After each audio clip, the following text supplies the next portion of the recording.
I guess a good place to start with the course is to give you just a quick overview, and let's talk about some of the things we're going to cover and what you can expect to see about Windows 7 here. Now there's so much to cover about Windows 7.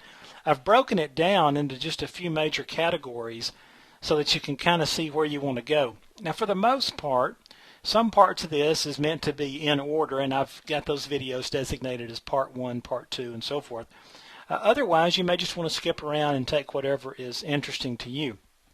I'll start off talking about installing Windows 7, and with that we'll talk about the different versions of Windows 7, the system requirements, some of your options, and then I take you through a 4-part series of actually installing Windows 7. Now this isn't groundbreaking, horribly exciting videos, but it does give you a chance to see a Windows 7 installation happen and let you know what to expect. And then we talk about deploying Windows 7, some of the opportunities you have there, a tool called Windows PE.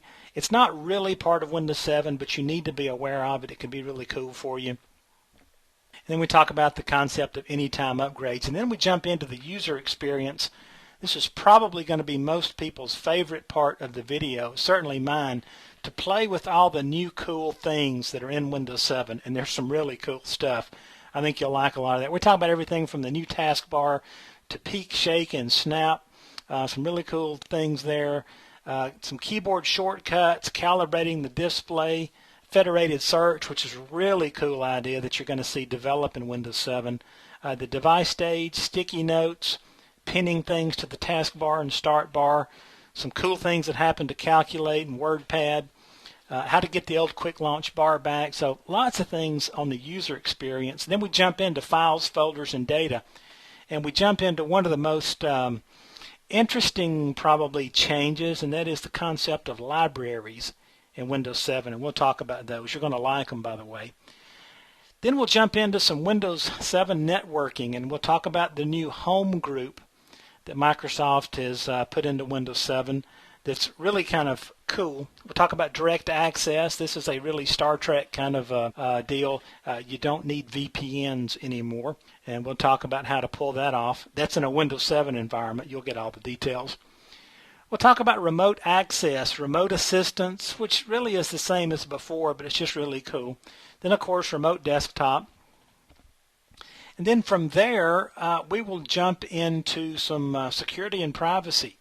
We'll talk about the new user account control.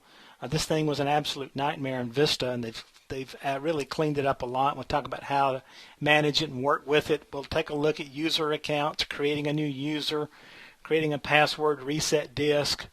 We'll talk a little bit about groups, and then BitLocker, and then the coolest thing, the new BitLocker to go. And then I'll give you a quick introduction into the XP mode functionality of Windows 7.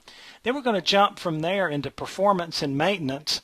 And with that, we'll talk about, again, you're going to hear me say this a lot in here. This is the coolest new feature of Windows 7.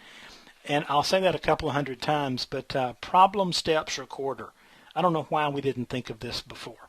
And anyway, you'll see that and like it. We'll talk about the Action Center, how we can back up and make an image of our hard disk right out of Windows 7. I'll show you that. RoboCopy. It's really cool command prompt copying, and actually there is a graphical user interface. Some new power options things in Windows 7. And then we'll kind of close it out talking about some system repair and recovery. And you'll see some kind of cool things there. So anyway, that's where we're headed. Going to cover 6 or 7 hours worth of stuff here in Windows 7, and it's going to be a real good kind of get your feet wet, jump in, find out some things about Windows 7 that you can really use, and some other things to go investigate and learn more about. So that's where we're headed, so let's get started.